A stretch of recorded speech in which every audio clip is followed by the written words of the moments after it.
Entonces voy a grabar y a compartir la pantalla.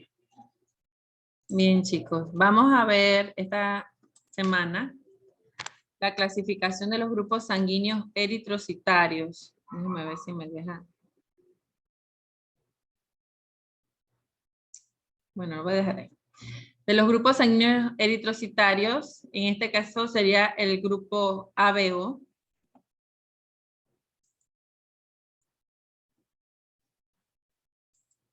Ya. Están viendo el PPT, ¿verdad? Sí, profe. Bien, gracias.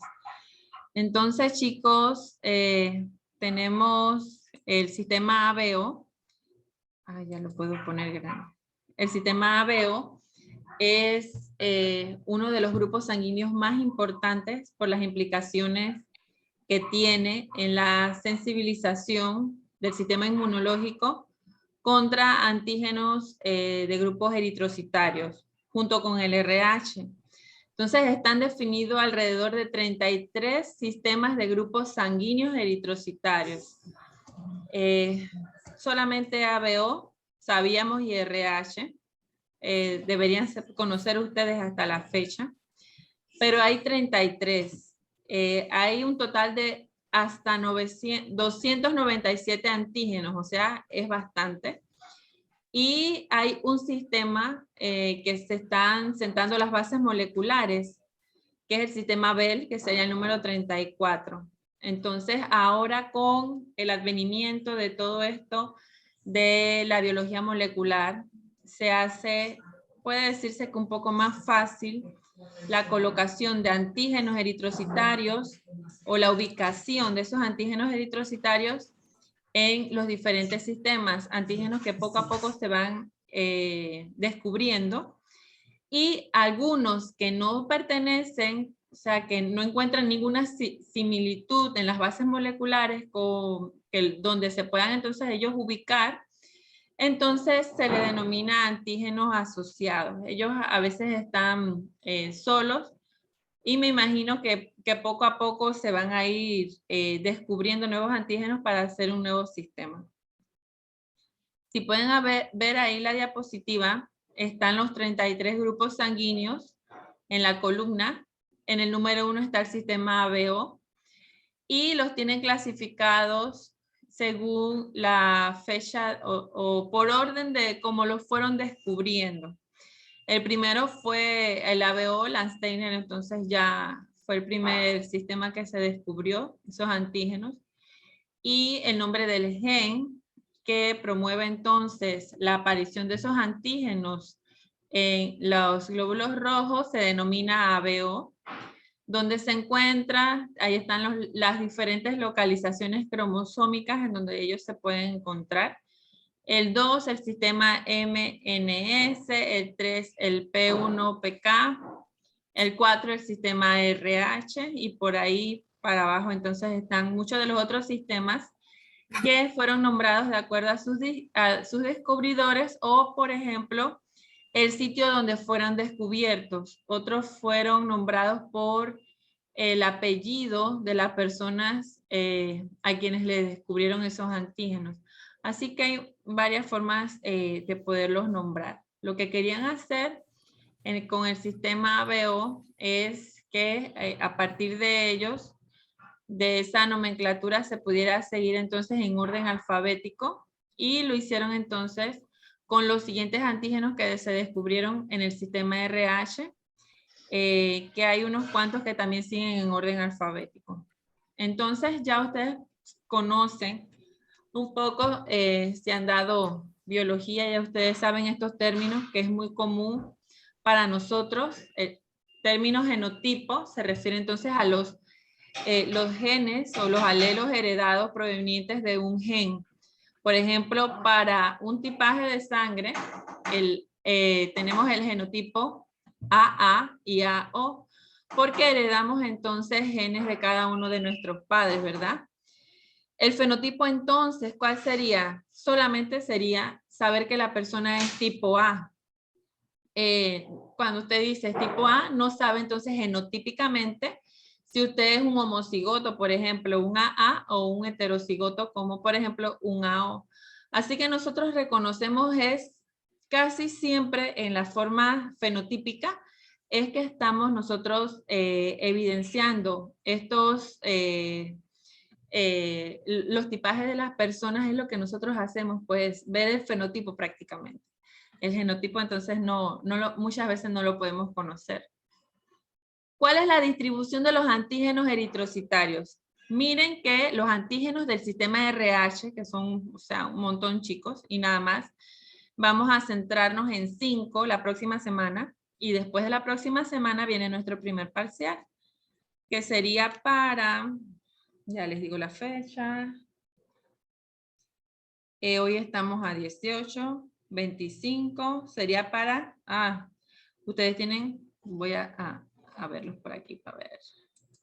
Ustedes tienen clase en la semana, el 1 de noviembre hay clase, ¿verdad? Sí, ¿verdad? No han comenzado las fiestas patrias. Entonces, tenemos entonces el primer parcial el 1 de noviembre, ¿oyeron? Le hice una limpieza a la computadora y ahora no encuentro la bendita dirección del Moodle para subirles ahí el parcial. No sé dónde está. Por ahí de repente ustedes me las mandan por WhatsApp porque no la encuentro. Para ver si allí, entonces, ahora, tampoco sé si todos están allí. Yo creo que no. ¿Sí están? ¿Ya se vieron? Yo estoy ahí por lo menos, profe, pero una pregunta, ¿qué dirección específico quiere? Esa del Moodle donde están todas sus materias. Donde sale comenzando como un búho, no sé. A mí me sale un búho, pues comenzando. Esa. Me la mandan por WhatsApp porque no sé dónde no sé ni cómo se llama. Es que me la mandaron una dirección de correo y ahí me metí y la grabé, pero no sé cómo se llama. Bien, chicos, entonces, ya saben que para el 1 de noviembre tenemos entonces nuestro primer parcial. Bien, entonces, los antígenos del sistema RH están exclusivamente solo en los eritrocitos. Esa es la única parte de nuestro cuerpo donde los vamos a poder evidenciar. En otras células hay antígenos del P1, además los eritrocitos están otras células, leucocitos, plaquetas. En tejidos está el sistema, antígenos del sistema MNS, y el sistema ABO está tanto en las células sanguíneas, que son los eritrocitos, leucocitos y plaquetas, como en los tejidos. Por eso ustedes, es una de las razones, otra de las razones por las cuales se necesita que exista compatibilidad en el grupo sanguíneo, si pueden ver, porque entonces hay antígenos del sistema ABO en tejidos también y por eso es necesaria la compatibilidad. Entonces, muchos de esos antígenos eritrocitarios de muchos de los sistemas que ustedes pudieron ver en el cuadro, ellos son un producto directo de sus genes. O sea que los genes codifican para proteínas y las proteínas entonces como productos van a tener los antígenos eritrocitarios.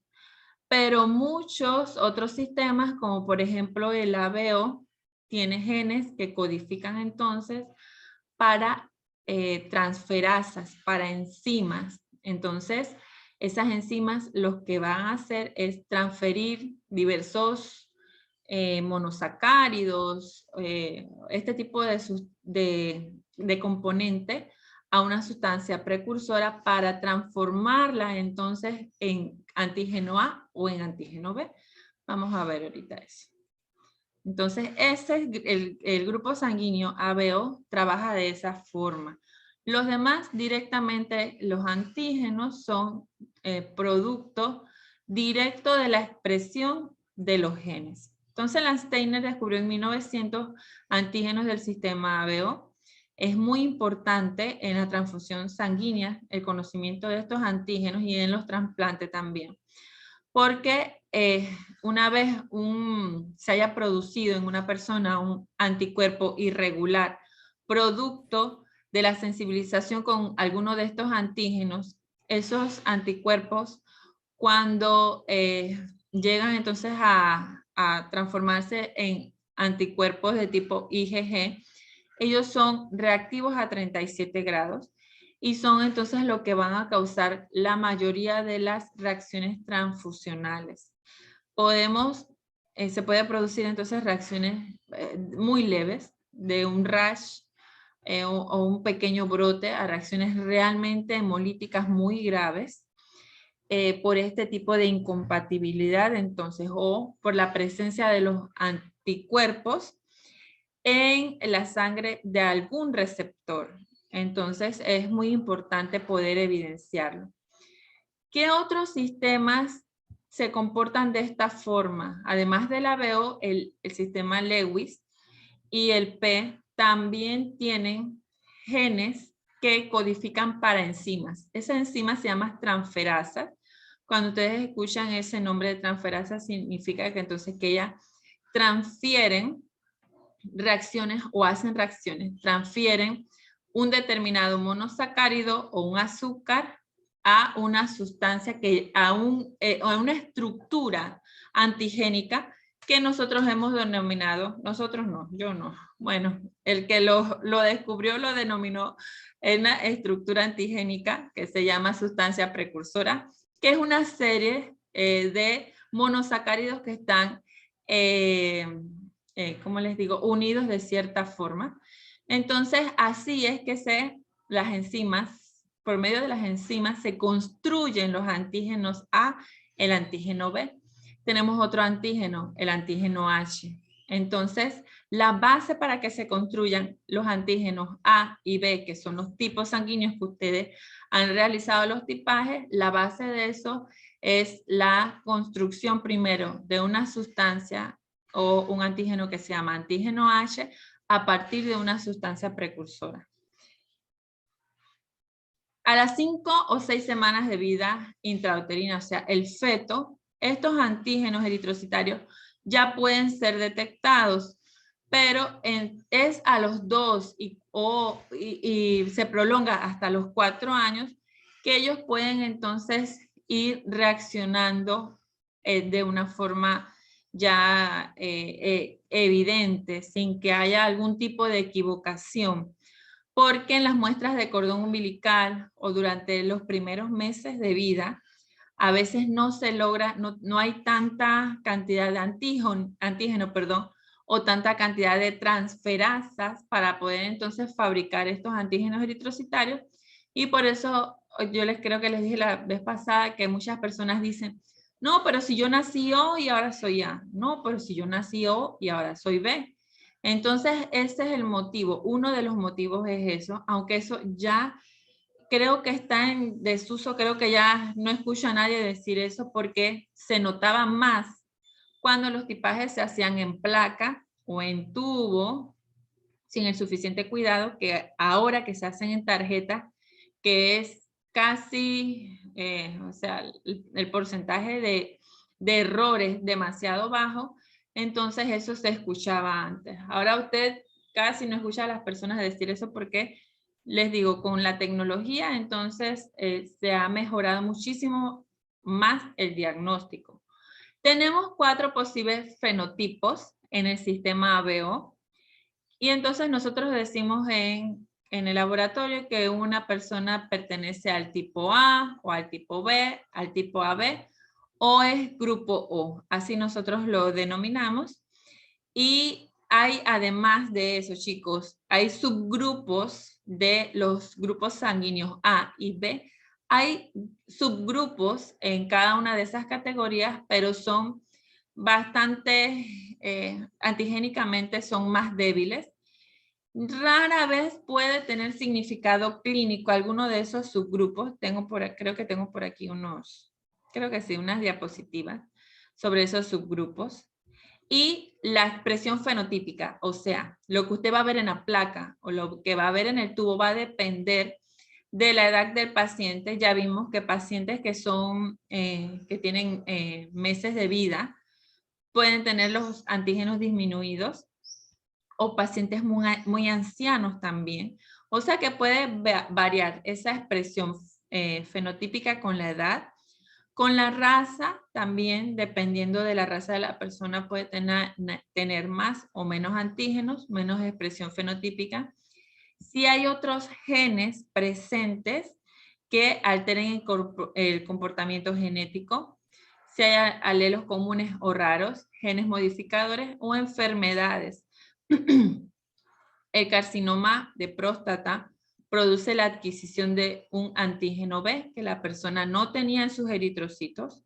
Entonces, estas ciertas enfermedades pueden causar cambios en la expresión fenotípica de los antígenos AB. Para ver, esto se los dije ya, que la cantidad de antígeno E, B y A, entonces puede ser modificada si hay una baja concentración de esas enzimas transferasas que no construyen los antígenos A y B, o si de repente hay poca cantidad, entonces también de sustancia precursora. La expresión de los antígenos AB o de ese sistema está controlada por 3 locus genéticos diferentes. Perdón. Esos locus son 3, o sea que no es uno solo, chicos. Son 3 los que hacen que nosotros seamos de un grupo o de otro. El gen ABO está localizado en el cromosoma número 9. El FUD1 y FUD2, que serían los genes H y el gen SE, están localizados en el cromosoma 19. La interacción de estos genes, de estos 3 genes, la participación de cada uno de ellos, hace que se codifiquen entonces su expresión para las diferentes enzimas. Esas enzimas les había dicho que eran las transferasas. En libros les va a aparecer como glucosiltransferasa, simplemente por la glucosa, porque transfiere monosacáridos. Entonces, algunos libros le llaman glucosiltransferasas también, porque es parte del mismo nombre que ellas tienen cada una. Esas transferasas hacen entonces que la distinta unión y distribución de los monosacáridos originen la presencia entonces de los diversos antígenos. Voy a ver aquí. Ajá, tenemos entonces 5 azúcares que son comunes en estos antígenos. Está la fucosa, la galactosa, la N-acetilglucosamina, la N-acetilgalactosamina y el ácido siálico. Estos son los azúcares que están presentes en cada uno de los diferentes antígenos. El monosacárido que se encuentra proyectado hacia el exterior de la membrana del eritrocito es el azúcar inmunodominante, o sea, el que le da el nombre al antígeno. El azúcar entonces que le da la especificidad al grupo A se denomina N-acetilgalactosamina y la que le da la especificidad al grupo B sería la de galactosa. La fucosa entonces sería el azúcar responsable de que exista la sustancia H. Vamos a ver cómo se llaman las enzimas. La fucosiltransferasa, no se aprendan alfa, 2, LC, todo ese enredo. Simplemente la fucosiltransferasa, que es producida por el gen H, recuerden que están en el cromosoma 19, va a catalizar la transferencia de la fucosa, que es un azúcar, a una sustancia precursora, se llama así a la sustancia precursora, lo que le confiere la actividad de sustancia H. Vamos a ponerla aquí para que se vea más clarito. Miren, la sustancia precursora está formada de diferentes azúcares, ácido siálico, y están todas ancladas en la membrana de los eritrocitos. Si tenemos la fucosiltransferasa lo que hace es catalizar que se una a esa bolita que se ve en el extremo, que es una galactosa, se una allí un monosacárido que se llama fucosa, que es el cuadrito azul. Esas son puras representaciones que hicieron así en el libro, no significa que sean así, ¿verdad? Entonces, esa unión por la fucosiltransferasa de la fucosa a la galactosa nos origina la presencia del antígeno H. Si ven de ahí para adelante, los antígenos todos son muy parecidos al antígeno H. O sea, que se necesita que exista antígeno H para que se dé la creación, la fabricación, la producción del antígeno A y el antígeno B. Si no hay antígeno H, no existe entonces la producción de ninguno de estos dos antígenos en el sistema ABO. Tenemos entonces la N-acetil-galactosaminiltransferasa. Ella va a ser producida por el gen A. Entonces, lo que vamos a hacer para que se produzca el antígeno A es que a partir de esta transferasa va a catalizar entonces la unión de la N-acetil-galactosamina a la sustancia H.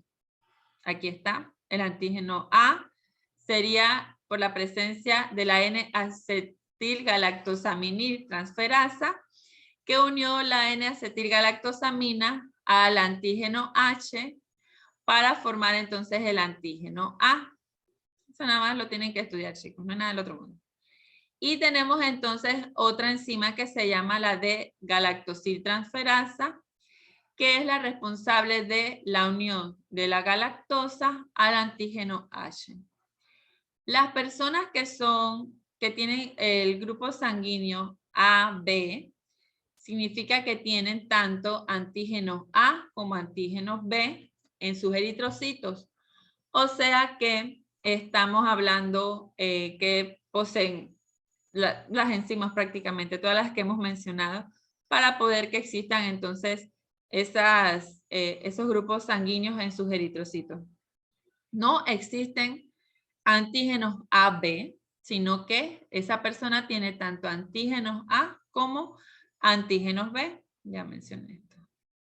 Aquí tenemos un cuadrito, que estos cuadritos yo creo que lo han visto varias veces, que son la relación de los fenotipos y los posibles genotipos. Por ejemplo, si uno es fenotipo O, no hay aglutinación cuando uno le agrega el anti-A y el anti-B, el fenotipo O no tiene antígenos. Aquí estamos que no tiene antígenos A ni B. Puede tener cualquier otra cantidad de antígenos la persona que es O, pero la persona que es O no tiene ni antígeno A ni antígeno B. ¿Qué anticuerpos puede poseer en su plasma? Puede poseer anti-A, anti-A1, que es un subgrupo del A. Si tuviéramos el reactivo, pues se puede evidenciar. Está el anti-B y el anti-AB. Hay personas que tienen anticuerpos anti-AB. Existe también. Es producto del gen O y los posibles fenotipos son los que ustedes ven allí. A esto no le voy a dar mayor relevancia porque esto es casi como genética, sino que para que ustedes vean ahí los posibles genotipos que pueden dar origen a los grupos sanguíneos. Tenemos los fenotipos débiles de A.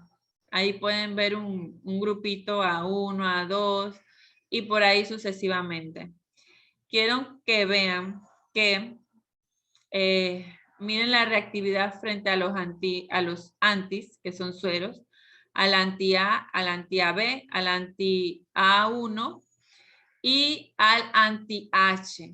Hay un reactivo que se llama anti-H, que se fabrica de igual forma como fabrican el anti-A y el anti-B y el anti-D.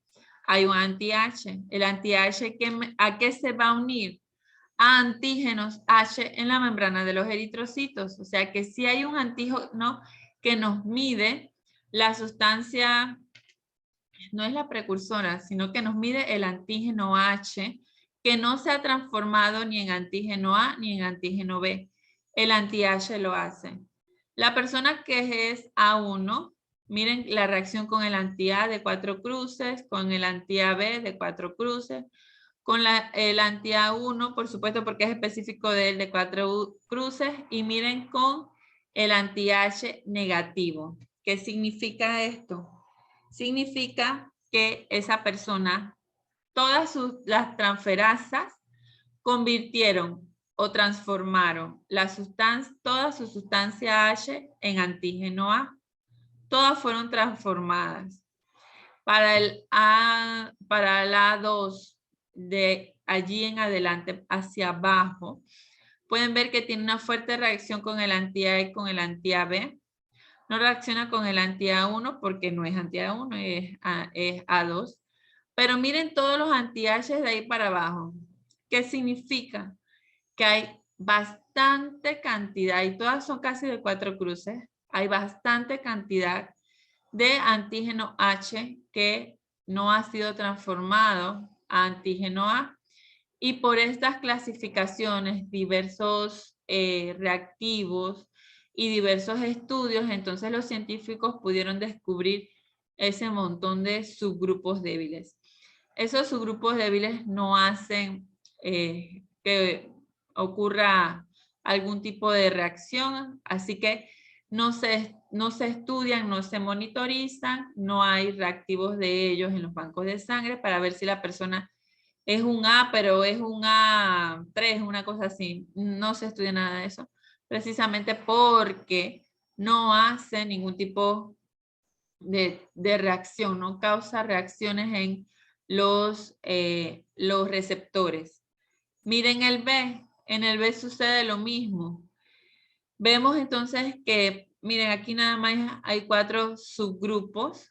Entonces vemos en el primero que aglutina con el anti-B y con el anti-AB. Y miren el anti-H, tiene 3 cruces, o sea, que cada uno de esos subgrupos tiene bastante cantidad de antígeno H sin transformar. Igual no se van a determinar. Tenemos la búsqueda o la determinación del sistema ABO. Ay, ya me mataron. En el sistema ABO nosotros tenemos que determinar la presencia a través de 2 pruebas, la prueba celular y la prueba sérica. En la prueba celular vamos a determinar los antígenos eritrocitarios, la búsqueda del antígeno A y el antígeno B, y eso se va a hacer a través de suspensiones celulares, porque ahí es que tenemos los eritrocitos. Y tenemos una prueba sérica o una prueba inversa. A la celular también le dicen directa y a la sérica le dicen inversa. Porque aquí lo que se monitorea es la presencia de los anticuerpos en el plasma de los pacientes. Estas 2 pruebas hay que hacerlas juntas. Uno se programa para hacerlas juntas las 2, buscando los reactivos. También, ¿qué les iba a decir? Sí, buscando los reactivos para poder hacerla. No hay que hacerla una primero y otra después. La lectura final la tienen que hacer a la vez, porque una corrobora a la otra. La inversa me corrobora el resultado de la prueba directa. Por supuesto, si yo estoy ante la presencia de una emergencia en donde tengo que saber qué grupo sanguíneo es una persona para mandarle una sangre urgente, sin hacer todos los procedimientos que hay que hacer de compatibilidad, entonces yo verifico el tipaje del paciente para buscar mis unidades de sangre en la nevera, lo verifico a través de una prueba directa, solamente que es una prueba muy rápida y muy fidedigna y nos va a decir el tipaje real. Así que no puedo, como es tan rápido, no se puede perder el tiempo haciendo un montón de cosas y se hace solamente la directa. Pero la inversa te verifica el resultado de la directa. Se hace a temperatura ambiente y recordemos entonces que tenemos que tener una serie de un orden, chicos, a la hora de trabajar. Cuando ustedes trabajen, rotulen siempre sus tubos, sus placas, los pocillos. O sea, tómense su tiempo, ¿verdad? Para hacer todas estas cosas. Yo cuando estaba trabajando en el banco de sangre y llegaba, por ejemplo, o habían compañeros que tenían montones de filas y columnas de tubos, solamente con los colores de los reactivos sin rotular. Tú puedes hacer eso de repente cuando tienes un solo paciente, porque un solo paciente no te vas a equivocar porque es un solo paciente. Pero cuando usted está haciendo el tipaje a 10 receptores o pacientes diferentes, hay una mayor probabilidad de que nosotros nos equivoquemos. Ahora con el celular, yo les digo, a mí el celular es una mano mía. Si yo no tengo el celular, siento como que algo me ha pasado, porque en el celular tenemos nuestra vida, tengo todos mis recordatorios, ahí hago todos mis correos, o sea, todas las benditas apps y las plataformas, la de mi hija, o sea, todo, tengo todo allí. Y recordemos que el celular es una de las mayores fuentes de entretenimiento. Si nos llaman por teléfono para cualquier cosa o nos están pidiendo información de un paciente, nos vamos a entretener. Y cuando tengamos toda esa tubera ahí sin rotular, usted no sabe si le agregó reactivo, si le agregó muestra, si centrifugó, o sea. Entonces usted siempre rotule, chicos, siempre rotulen todo lo que vayan a trabajar. Hace un temblor y usted se va, cuando regresa, no sabe por dónde quedó su trabajo. Así que siempre rotulen. A ver, ajá. ¿Qué tenemos que hacer en la prueba celular o directa? Siempre vamos, ya vimos el lavado de células, ¿verdad? Tenemos que preparar una suspensión al 5%. Vamos a trabajar con tubos de hemograma de los pacientes y usted hace una suspensión al 5%. Con esa suspensión es con la que usted va a trabajar su prueba celular. ¿Qué recomendaciones siempre se les da a los técnicos en el banco? Identifiquen los tubos, ya se los dije. Practique la prueba a temperatura de laboratorio, que está más o menos a 20 grados. Hay unos laboratorios súper fríos a 18, pero esas son las temperaturas correctas. Observar la aglutinación. Esto es en el caso que trabajemos con tubos, que haya buena iluminación en el área de trabajo. No se confíen del color de los reactivos si los tuvieran que agregar porque es una prueba manual. Ya, yo les dije la vez pasada, nunca he visto un anti-A que no sea celeste, y nunca he visto un anti-B que no sea amarillo, y un anti-D que no sea transparente, y un CUMS que no sea verde. Pero no se sabe si las cosas cambian, entonces es mejor leer siempre y estar todo, conocer eso. Es más, ustedes cuando vayan a trabajar se van a dar cuenta que hay marcas comerciales que a ustedes les van a gustar más que otras, porque las reacciones, hay unas que son más claras, son más visibles, son más rápidas, entonces a ustedes les va a gustar trabajar así. Así que si de repente le cambian el lote o la casa comercial de los antisueros, ya usted sabe de repente qué esperar. Bien. ¿Qué vamos a hacer? Aquí, aquí lo tengo. Lo que vamos a hacer es agregar, rotular los tubos. Los rotulamos como A, B y D. Si tenemos anti-A, también rotulamos uno como AB.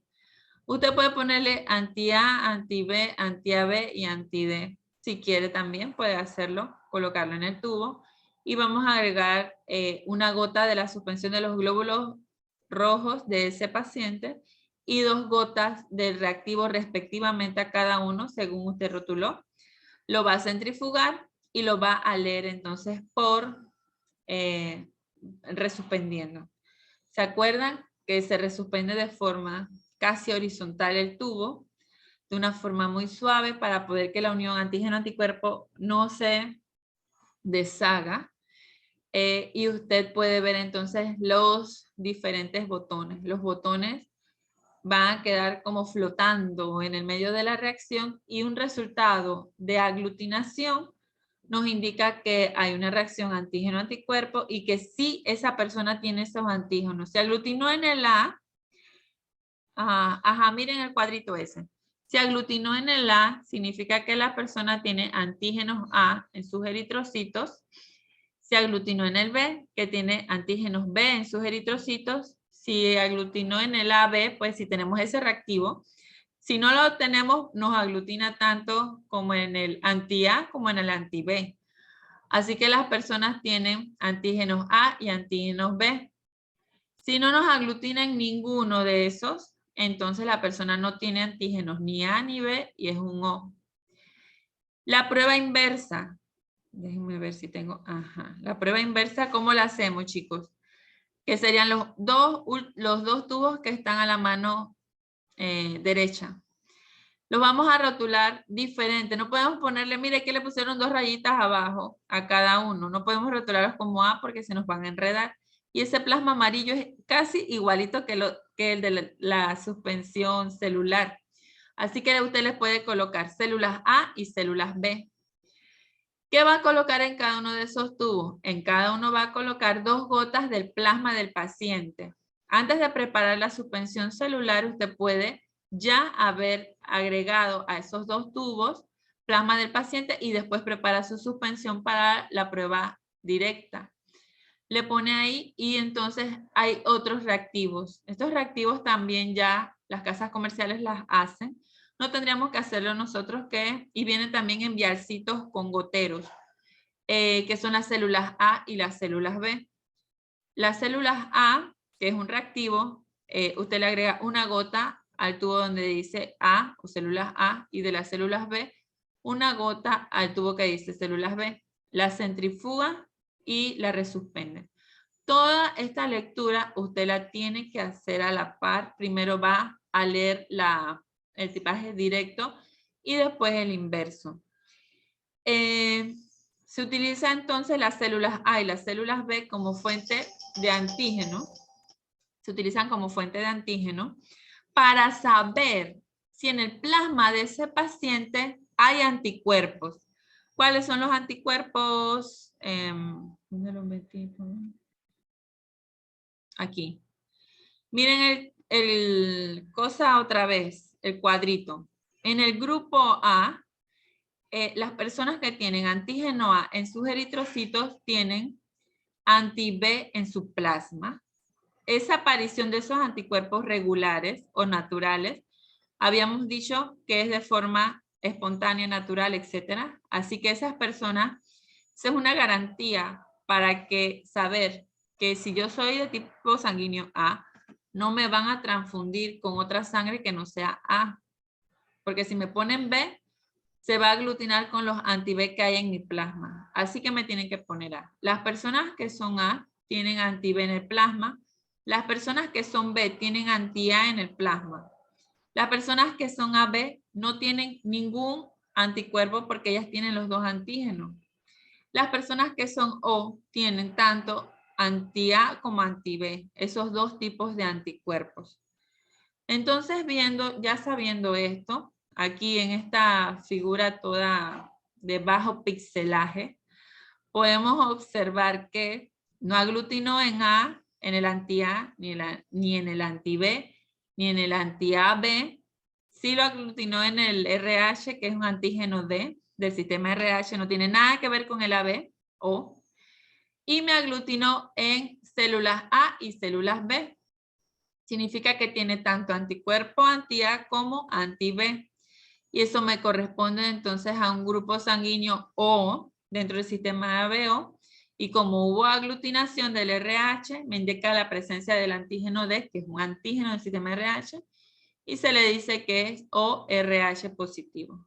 O se acorta como O positivo, ya sabemos que estamos hablando de 2 grupos sanguíneos diferentes, pero que hay que estudiarlos a ambos.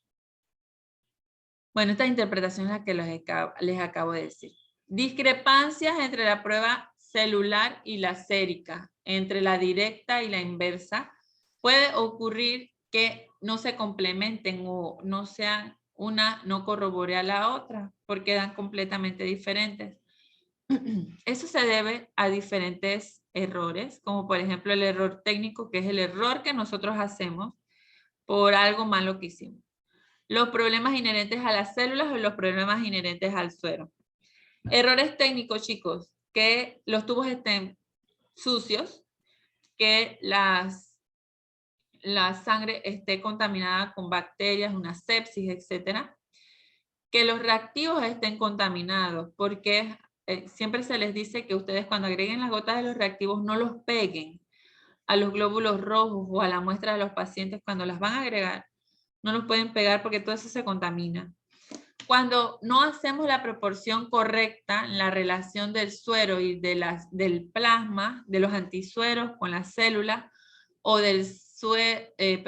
del plasma con las células A y B, podemos generar entonces el error de posona o prosona. Entonces siempre todo tiene su protocolo. Esto es como una receta de pastel, pero sin embargo, si yo daño un pastel, lo boto, pero si yo hago mal un tipaje, puedo matar a un paciente. Así que es una comparación que no tiene lógica, pero sí son recetas que sí hay que seguir al pie de la letra.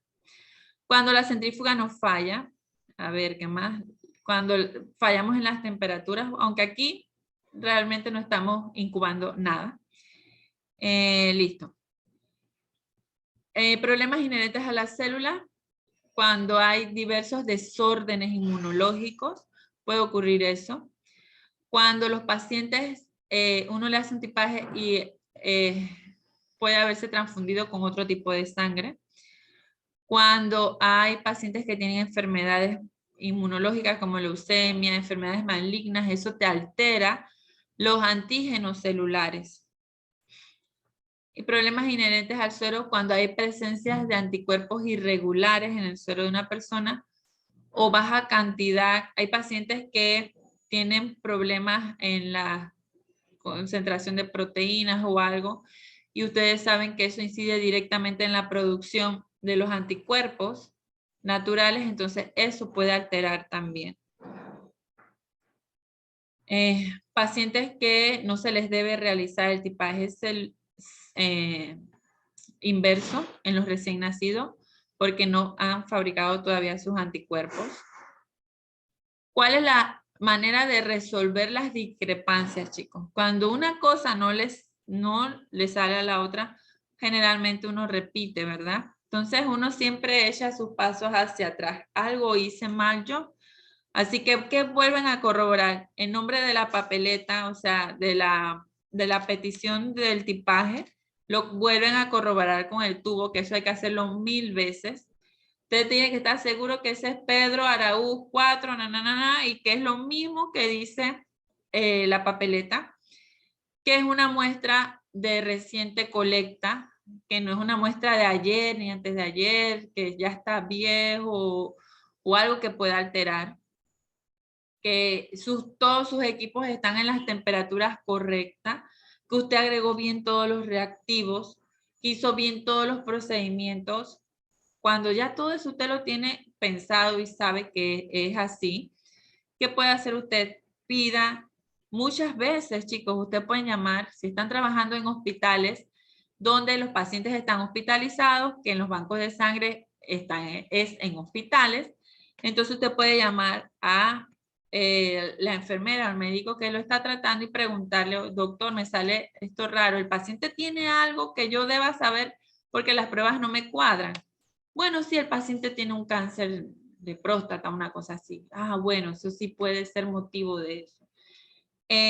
Y usted puede hacer otra cosa, pedir nueva muestra. O sea, no pasa nada si usted quiere corroborar un resultado. Usted puede pedir nueva muestra y sobre todo si son pacientes adultos. Uno se le da más cosas pues a la hora de pedir nuevas muestras para corroborar algo que de repente no necesite corroboración, tanta corroboración, es en pacientes recién nacidos y pacientes muy pequeñitos, ¿verdad? Porque de verdad que sacarle sangre a un niño cuesta muchísimo, chicos, cuesta. Y si los niños están sanitos, cuesta, los que están enfermitos cuestan un poco más. No solo lo que nos cuesta a nosotros, porque no es que estemos pensando en nosotros, sino que estamos pensando en el paciente. Lo van a volver a apoyar, ese niño va a volver a llorar, ese niño está sufriendo. Entonces, ustedes a la hora de pedir algo o hacer una acción, no pensemos en nosotros, es cierto, pero piensen también en el paciente. Yo he visto casos de pedir nuevas muestras en pacientes que por una tilde que el que extrajo la muestra no le puso o porque cambió una Z por una S. O sea, hay casos que a veces uno tiene que ver. Hay pues, los protocolos.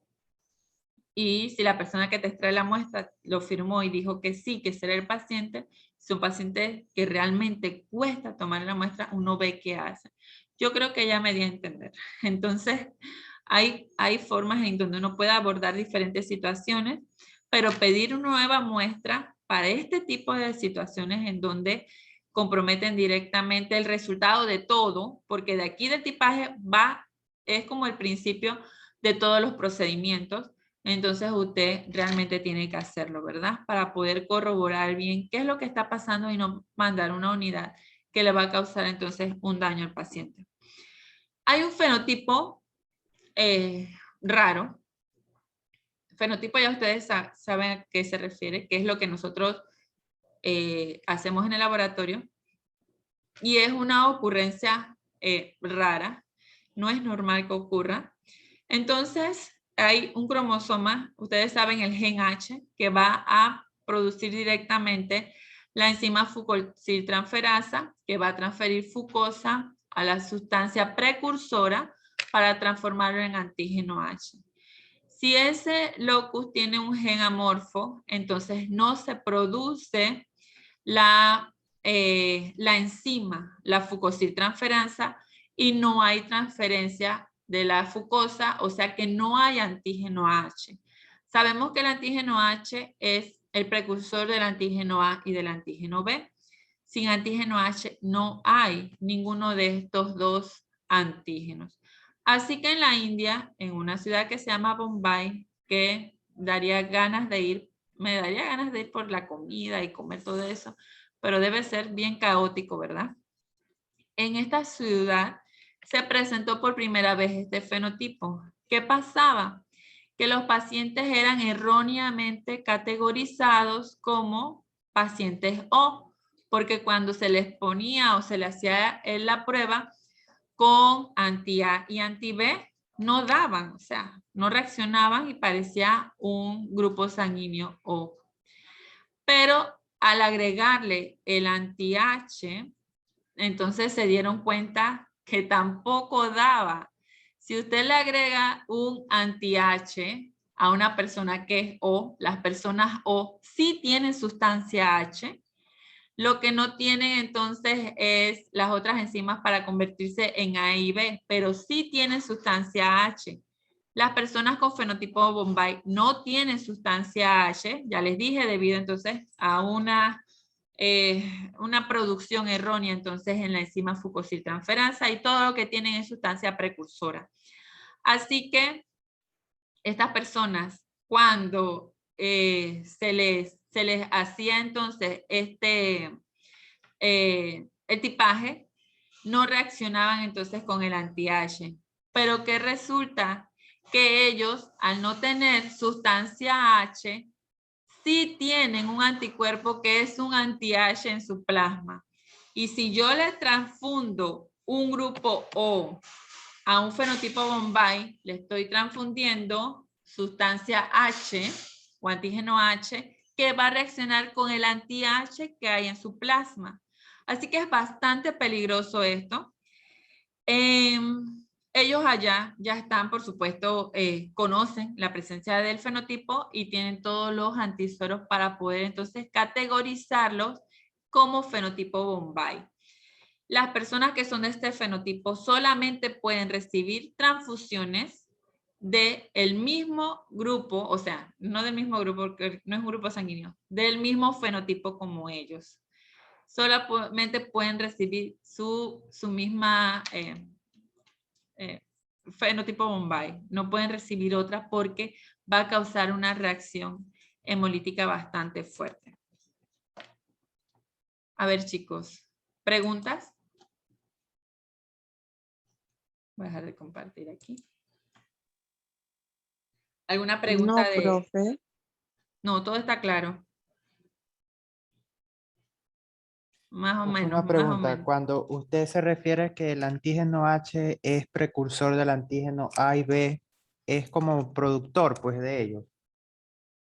Sí, es el productor, porque para poder que exista entonces el antígeno A y B, antes de que las transferasas hagan las transferencias de la galactosa, que es un monosacárido terminal, y de la N-acetilgalactosamina para el A y de la galactosa para el B, ese antígeno H tiene que estar presente.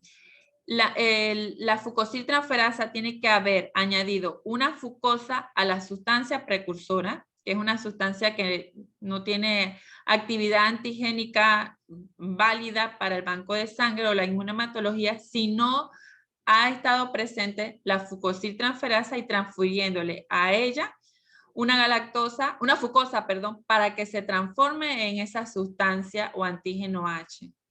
Si no existe ese antígeno H, no hay A ni B. No hay antígeno A y no hay antígeno B. No se pueden transformar de ninguna manera. Así que siempre necesitamos que exista el antígeno H para poder entonces que existan los demás antígenos en el AB o en el sistema ABO.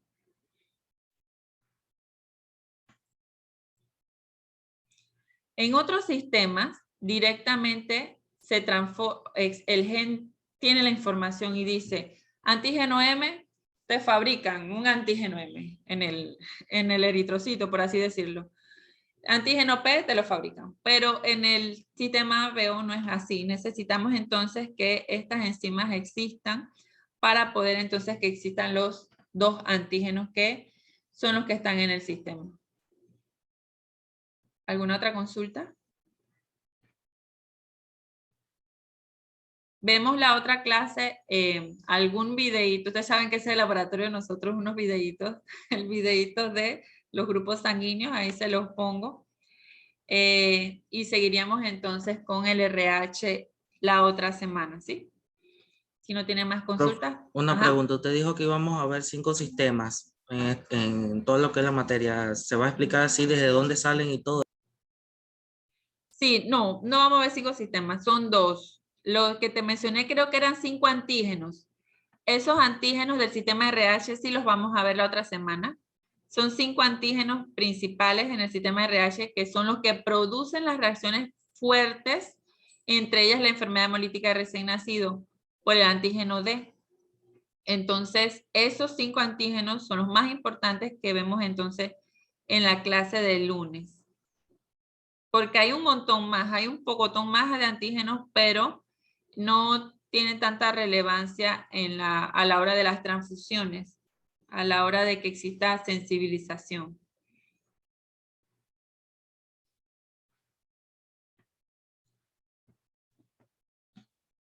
A ver, chicos, bueno. Entonces, ya vi como que me mandaron la dirección, ¿verdad? Muchas gracias. Creo. A ver, sí, esa misma.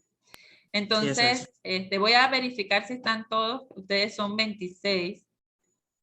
Son 26 personas, así que debería tener 26 ahí en la plataforma. Nos veríamos el jueves, entonces, chicos. Gracias por participar.